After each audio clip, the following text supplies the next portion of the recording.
Hello friends, welcome to my channel Spread Happiness. आज हम सर्दियों में बनने वाले आटे के लड्डू बनाने जा रहे हैं, जिसके लिए मैंने यहाँ पर 1 से 1.5 किलो के करीबन आटा लिया है। साथ में इसमें मैं आधा किलो के करीबन सूजी डालूँगी और आधा किलो के करीबन ही बेसन डालूँगी। 1 किलो चीनी डालूँगी और यहाँ पर मैंने गोंद के पैकेट लिए हैं। ये मैं और भी लेना चाहती थी पर मिले नहीं मुझे, तो यहाँ मैंने 150 ग्राम गोंद ली है, वरना मैं 200 ग्राम के करीबन गोंद यूज़ करना चाहती थी, क्योंकि मैंने सारे ड्राई फ्रूट्स जो यूज़ कर रही हूँ वो मैंने 200 ग्राम के पैकेट मंगाए हैं। 200 ग्राम काजू है, 200 ग्राम बादाम, ये किशमिश का बड़ा पैकेट है, इसमें से मैं 200 ग्राम यूज़ करूँगी। और साथ ही ये घी है, ये 2 तरीके के घी मैंने मंगाए हुए हैं। इसमें से मैं आधे आधे दोनों मिक्स करके यूज़ करूँगी, मतलब 1 किलो घी यूज़ करूँगी। और इलायची, इसका मैं पाउडर बनाऊँगी, थोड़ी सी इलायची का, तो मैं आपको साथ साथ बताती जाऊँगी मैंने कितनी इलायची यूज़ की है, कितना पाउडर तैयार किया है। तो ये टोटल मिला के हमारा तकरीबन 5 किलो के लड्डू तैयार होंगे। तो चलते हैं फ्रेंड्स आगे अपनी रेसिपी को कंटिन्यू करते हुए हमारे सर्दियों के स्पेशल लड्डू कैसे तैयार होते हैं। तो बने रहिएगा अंत तक मेरी वीडियो में। सबसे पहले हमें क्या करना है, एक पैन लेना है, उसे गर्म करने के लिए रख देना है।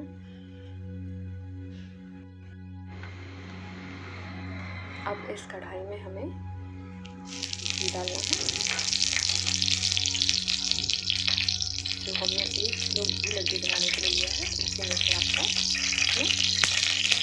2 चम्मच के करीब घी डालना है।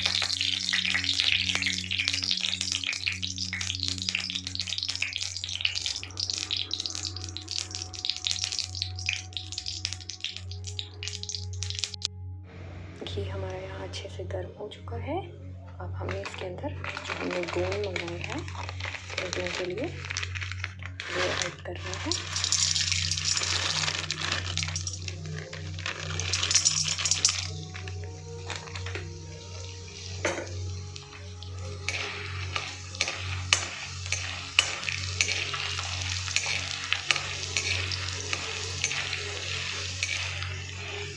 ये मैंने अभी 50 ग्राम गोंद जो है खाली ऐड किया है, ताकि अच्छे से पक सके पूरे घी में। तो ऐसे ही आप भी थोड़ा थोड़ा करके इसे भून लीजिएगा। ये आप देखिए कि आपने जो गोंद डाले होंगे वो साइज़ में काफ़ी छोटे होंगे, जब इसे आप फ्राई करेंगे घी में तो इनका साइज़ चेंज हो जाएगा।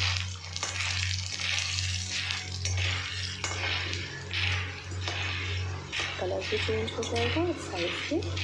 आपको इनको धीमी आंच पर इसे भी फ्राई करना है।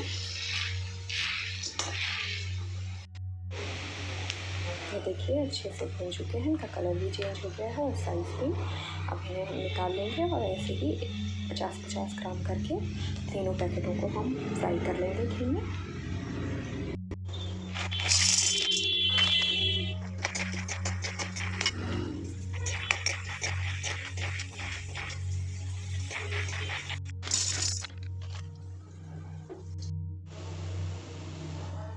देखिए हमारी गोंद जो है ये मैंने फ्राई कर लिए हैं।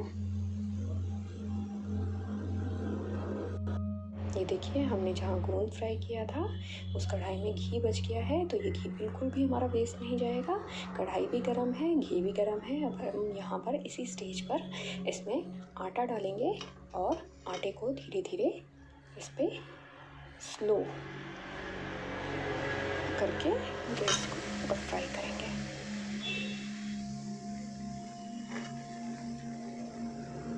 आपको बिल्कुल भी अभी और घी ऐड नहीं करना है। इसी घी में आपको धीमी आंच पर आटे को भूनना है जब तक कि इसका कलर बदल ना जाए, तब तक। आटे को आपको ऐसे ही धीमी आंच पर भून लेना है जब तक कि इसका वो कलर ना आ जाए। जैसे आप हलवा बनाते हुए सूजी में देखते हैं कलर आ जाता है, वही कलर आपके आटे में आ जाना चाहिए। जब तक आटा हमने गैस पर रखा है भूनने के लिए, हम टाइम वेस्ट नहीं करेंगे। हमें क्या करना है, साथ साथ में हम इलायची का पाउडर बना देंगे। चाहे तो आप इलायची का पाउडर सा पूरा बनाकर एक साथ भी रख सकते हैं, और अगर आप ऐसा नहीं चाहते तो आप कुछ क्वांटिटी में इलायची लीजिए और साथ में आपको चीनी लेनी पड़ेगी, क्योंकि इलायची की क्वांटिटी कम है। और ये अगर चीनी मिला लेते हैं तो ये पीसने में भी आसान हो जाएगी। तो आप यहाँ पर थोड़ी सी चीनी मिलाकर इलायची के साथ इसका पाउडर बना लीजिए। देखिए, मैंने इलायची और चीनी का पाउडर तैयार कर लिया है।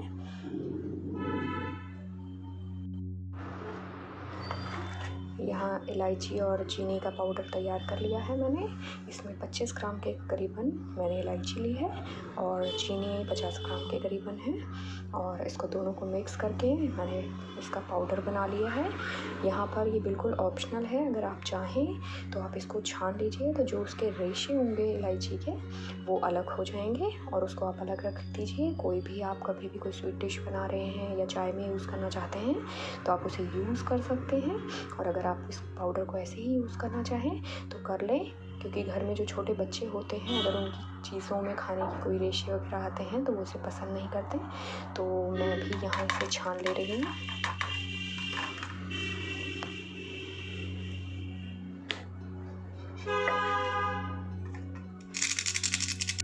ये देखिए, मैंने चीनी और जो इलायची का पाउडर बनाया था उसे छाना है, तो ये जो इलायची के छिलके होते हैं वो निकले हैं। ये बिल्कुल भी वेस्ट नहीं जाएंगे। इसे आप एक किसी भी डब्बे में भर कर रख दीजिए। जब भी आप कोई भी मीठी चीज़ बना रहे हैं या चाय के लिए यूज़ करना चाहें तो आप इसका यूज़ कर सकते हैं। ये देखिए, अब स्टेज पे क्या करना है आपको, जो हमने गोंद था उसको जो फ्राई करके रखा था उसको हम पीस लेंगे। देखिए, हमारे साथ साथ दोनों काम हो रहे हैं। मैंने इसलिए शुगर का पाउडर नहीं मंगाया था ताकि मेरे सारे काम हो सकें। अगर आप इसको ऐसे ही पीसते हैं तो ये पीसने में थोड़ा आपको कठिन हो जाएगा, इसलिए इसमें थोड़ी सी आप अगर चीनी मिक्स कर लेंगे और फिर पीसेंगे तो आप देखेंगे ये आसानी से पिस जाएगा। थोड़ी सी चीनी डालनी है। इससे क्या हो रहा है, साथ साथ हमारा जो चीनी का पाउडर है वो भी तैयार होता जा रहा है और हमारे सारे काम भी आसानी से होते जा रहे हैं। तो अब इसको भी हम पाउडर बना लेते हैं। इसे आपको बहुत ज़्यादा नहीं पीसना है, इसलिए मैंने चीनी बहुत कम डाली है। थोड़ा सा, क्योंकि आप कभी भी लड्डू खाते होंगे तो उसमें कुछ दाने से आते हैं, तो वो यही होता है गोंद। अगर हम इसको बहुत ज़्यादा पाउडर बना लेंगे तो गोंद का टेस्ट अच्छा नहीं आएगा, इसीलिए इसको बहुत ज़्यादा पीसना नहीं है आपको। ये देखिए, ये मैंने तैयार कर लिया है गोंद को। अब इसी स्टेज पे हम क्या करना है, एक एक करके जो हमारे ड्राई फ्रूट्स हैं यानी बादाम और काजू और किशमिश, तीनों को अलग अलग, क्योंकि एक साथ आप अगर इसको ग्राइंड करेंगे तो सबको जो पीसने का टाइम होता है या कुछ चीज़ें हार्ड होती हैं, जैसे काजू बहुत सॉफ्ट होता है और वो बहुत जल्दी पाउडर बन जाता है। बादाम जो होता है वो थोड़ा हार्ड होता है। अगर आप एक साथ मिक्स करेंगे तो एक तो बिल्कुल पाउडर बन जाएगा और दूसरा जो है वो नहीं पिस पाएगा। तो इसलिए सारी चीज़ों को आप अलग अलग ही पीसिए। तो मैं इसलिए इसे पीस रही हूँ। आप इसे काट के भी डाल सकते हैं, लेकिन क्या होता है, बहुत से बच्चे जो होते हैं वो जो ड्राई फ्रूट्स होते हैं वो उन्हें पसंद नहीं आते, तो वो उसमें से निकाल देते हैं। तो बच्चों को ये आसानी से खिलाने का तरीका है। तो आपको क्या करना है, सबसे पहले मैं यहाँ पर काजू लूँगी। काजू डाल लिए मैंने 200 ग्राम काजू लिए थे। अब इनका हमें पाउडर नहीं चाहिए है, हल्का सा क्रंची ही रहे, टुकड़े कर लेने हैं इसके। ये देखिए, काजू जो है वो क्रश हो गए हैं। अब हम इन्हें निकाल लेंगे। ये बिल्कुल पाउडर फॉर्म में नहीं है। काजू की तरह बादाम का भी क्रश कर लेंगे। ये देखिए बादाम है, ये देखिए बादाम भी हमने यहाँ तैयार कर लिया है। देख रहे होंगे आप कि ये बिल्कुल भी मैंने पाउडर नहीं बनाया है। सेम प्रोसेस करना है हमें किशमिश के लिए भी।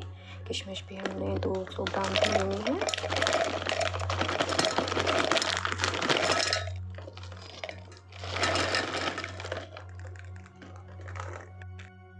किशमिश को जब भी आप ग्राइंड करें तो सबसे लास्ट में ही करें, क्योंकि जो किशमिश होती है वो थोड़ी सी चिपचिपी हो जाती है। तो उसके बाद अगर आप कुछ पीसेंगे, केवल आप शुगर चीनी पीस सकते हैं, और कुछ भी अगर आप पीसेंगे तो वो पीसने में दिक्कत करेगा। इसलिए किशमिश को आप कोशिश करें कि लास्ट में ही पीस दें।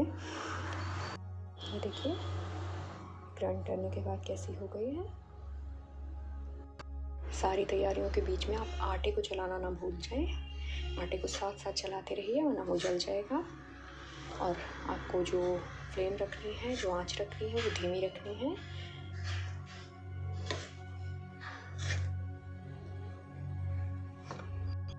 अब हमें क्या करना है, सारी चीज़ें तैयार हो चुकी हैं तकरीबन।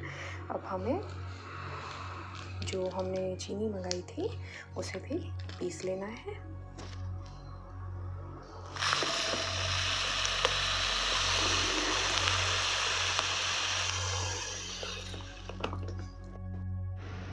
आटा भूनने में टाइम ज़्यादा लग रहा था, इसलिए मैंने यहाँ पर क्या किया है, मैंने आटे को हाफ करके 2 कढ़ाइयों में ले लिया है, ताकि हमारा काम जल्दी हो जाए। क्योंकि इसे हम तेज़ आंच पे भी नहीं पका सकते, वो जल जाएगा। इसीलिए हाफ करके आप भी ऐसे ही कर सकते हैं। यहाँ देखेंगे मैंने दूसरी कढ़ाई में भी आटे को ले लिया है, तो ये काम मेरा जल्दी हो जाएगा। ये देखिए आटा हमारा पूरा भुन के रेडी हो चुका है। बिल्कुल कलर देखेंगे जैसे सूजी का आता है वही कलर यहाँ पे आया है। और आपको फ़र्क मालूम करने के लिए भी देखिए मैं बता दूँगी, ये आटा है बिना भुना हुआ, ये बिना भुना आटा है इसमें, और इसके कलर में आप फ़र्क देख सकते हैं।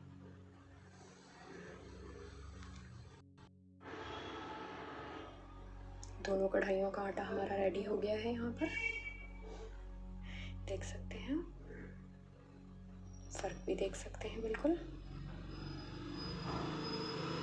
अब हम चलेंगे अपने अगले स्टेप पर।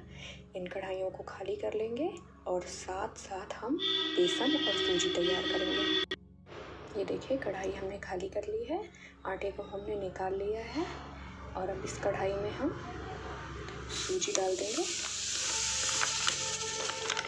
ये राजस्थानी की सूजी मैंने ली है, आधा किलो। हमारा ज़्यादा टाइम वेस्ट ना हो इसलिए मैं सूजी को और बेसन को साथ में ही भूनूंगी। दूसरी कढ़ाई में मैं बेसन लूँगी, ये भी मैंने राजस्थानी का बेसन लिया है, आधा किलो। अब हम दोनों साथ साथ में भूजेंगे तो हमारा टाइम भी बचेगा। दोनों को धीमी आंच पे सेम आटे की तरह आपको धीरे धीरे भूजना है। देखिए एक चूल्हे पर मैंने सूजी भूनने को रखी है, और यहाँ हमारा बेसन तैयार हो रहा है। देखिए फ्रेंड्स हमारा जो बेसन है वो भून के तैयार हो चुका है। देखिए सूजी भी हमने तैयार कर ली है भून के। बेसन थोड़ा सा जल्दी हो गया है और सूजी में थोड़ा सा टाइम एक्स्ट्रा लगा है। जो हमारी बेसन और सूजी भून चुकी है उसको चेक करने का सबसे अच्छा तरीका जो है, जैसे मैंने आटे को आपको बताया था कि पहली बात तो आप धीमी आंच पे ही इसको भूनें, और दूसरा क्या है चेक करने का तरीका कि आप इसका थोड़ा सा कच्चा बिना भुना हुआ रख लीजिए, सूजी भी और बेसन भी। जैसे आटे को मैंने बताया था, आप देखेंगे कि कलर बिल्कुल आपको चेंज दिखाई देगा। देखिए हमारा आटा भून के तैयार है। यहाँ हमने बेसन भूज के तैयार कर लिया है, और ये सूजी। तो हमारी तीनों चीज़ें जो हैं वो तैयार हो चुकी हैं।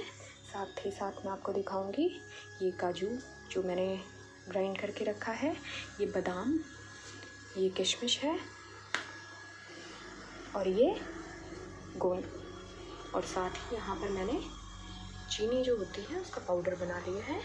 और इसके अंदर मैंने इलायची जो है वो भी जो पाउडर बनाया था, आपको बताया था मैंने, उसे भी मिक्स कर लिया है। तो अब आगे का स्टेप देखते हैं क्या करना है हमें। अब कढ़ाई का जो हमारा लास्ट यूज़ करना है, कढ़ाई को हमें धोना नहीं है अभी भी। अब इस कढ़ाई में क्या करना है, जो हमने घी लिया हुआ है 1 किलो के करीबन, उसको यहाँ पर पिघला लेना है। गर्मियों में तो ये पिघला होता है, लेकिन सर्दियों में ही लड्डू हम बनाते हैं और उस टाइम पे घी जो होता है हमारा वो पिघला नहीं होता है, इसलिए कढ़ाई में आपको जो है घी को पिघला लेना है।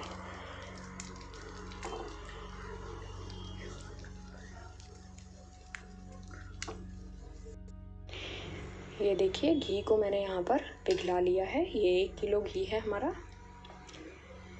इसको अच्छे से पिघला लेंगे ताकि लड्डू बनाने में आसानी रहे, क्योंकि जो जमा हुआ घी होगा आपका वो मिक्स भी नहीं होगा आपकी चीज़ों में आसानी से। और दूसरा रीज़न ये भी होता है कि लड्डू बांधने में आपको आसान हो जाता है अगर घी पिघला हुआ होता है। तो ये बस हम इसी स्टेज पे जो अपना गैस है उसको बंद कर देंगे, क्योंकि कढ़ाई इतनी गर्म है कि वो अपने आप ही जो बचा है वो पिघल जाएगा। चलिए अब शुरू करते हैं अपना प्रोसेस। ये आटा भुना हुआ रखा है इसी बर्तन में। अब हम सब कुछ मिक्स कर लेंगे अच्छी तरीके से। तो सबसे पहले हम डालेंगे इसमें सूजी जो हमने भून के रखी है। ये सूजी डाल ली हमने। अब इसके बाद हम क्या करेंगे, बेसन डालेंगे इसके अंदर जो हमने भून के रखा हुआ है। बेसन को भी मिक्स कर लेंगे।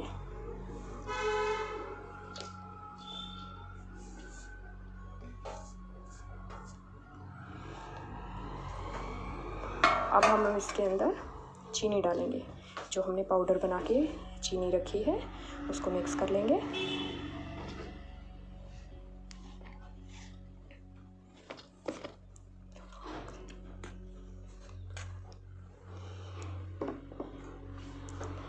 आपको पता ही है, मैंने पहले भी बताया है, 1.5 किलो के करीबन आटा लिया था। उसके बाद हमने आधा किलो सूजी, आधा किलो बेसन और 1 किलो हमारी चीनी है, जिसके अंदर हमने इलायची भी 25 ग्राम मिक्स करके रखी है। अब हम ड्राई फ्रूट्स मिक्स करेंगे। सबसे पहले हम काजू डालेंगे इसके अंदर, जो 1 कटोरी यानी 200 ग्राम मैंने लिया था पैकेट। ये देखिए 200 ग्राम लिया था मैंने काजू, और ये काजू हम इसके अंदर मिक्स कर देंगे। ये पूरा 1 कटोरी के करीबन हुआ है। अब हम इसमें बादाम डालेंगे, वो भी हमने 200 ग्राम लिया है। अब हम डालेंगे इसके अंदर, ये हमने पाउडर बनाकर रखा है गोंद का, तो अब हम इसको भी मिक्स कर लेंगे। ये भी 200 ग्राम ही है, वैसे ये 150 ग्राम है, पर ये क्वांटिटी में जो है फ्राई करने के बाद करीबन आपका उतना ही हो गया है। और ये हमने किशमिश ली है, ये 200 ग्राम से थोड़ी एक्स्ट्रा है। ये किशमिश भी हम ऐड कर देंगे इसके अंदर पूरी।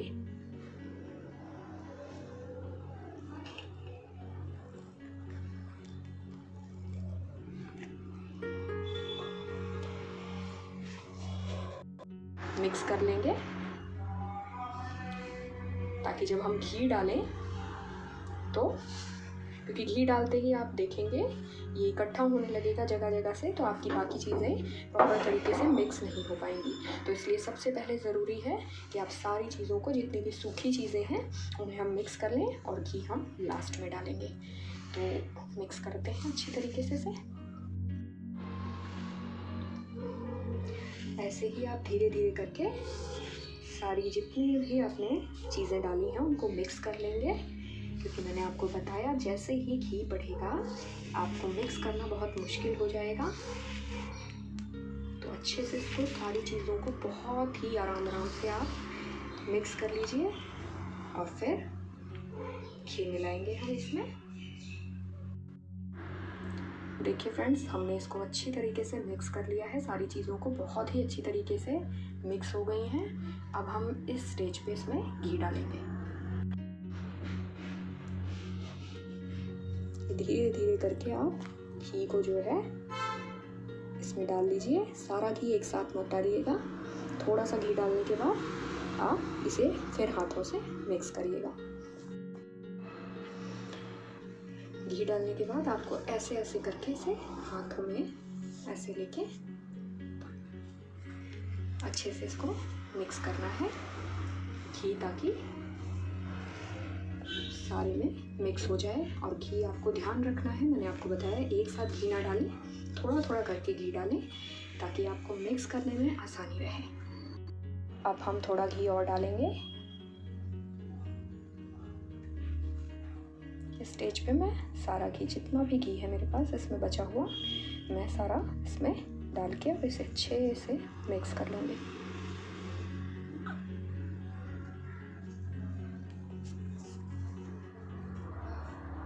ये देखिए, घी डालते ही आप कलर देखेंगे कि बिल्कुल आटे का चेंज हो गया है।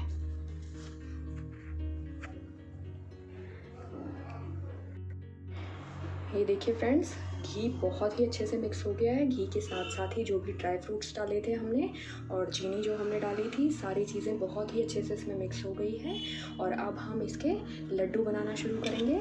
इसके लिए आप ज़रूरी है कि जब घी मिक्स कर रहे हैं कि आपका घी कम है या ज़्यादा, वो पता करने के लिए आपको ऐसे करके इसे देख लीजिए, तो आपको पता लग जाएगा आपके लड्डू बन रहे हैं या नहीं।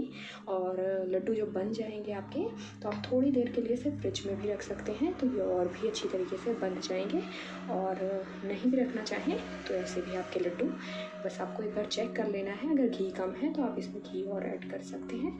लेकिन देखिए, बहुत ही आसानी से मेरे लड्डू बन रहे हैं, इसलिए मुझे घी ऐड करने की इसमें और ज़रूरत नहीं है। एक लड्डू हमने तैयार कर लिया है। ये अब हम भगवान को भोग लगाएंगे और उसके बाद फिर हम बाकी के लड्डू तैयार करेंगे।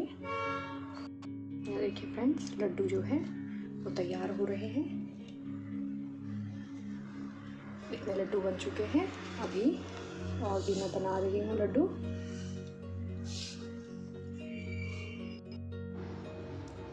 देखिए फ्रेंड, लड्डू बिल्कुल तैयार हो गए हैं हमारे। लड्डू बना लिए हैं मैंने पूरे। और अगर आपको मेरी रेसिपी पसंद आई है तो मेरे चैनल को लाइक कीजिएगा, सब्सक्राइब कीजिएगा और आप भी ज़रूर ये लड्डू ट्राई कीजिएगा।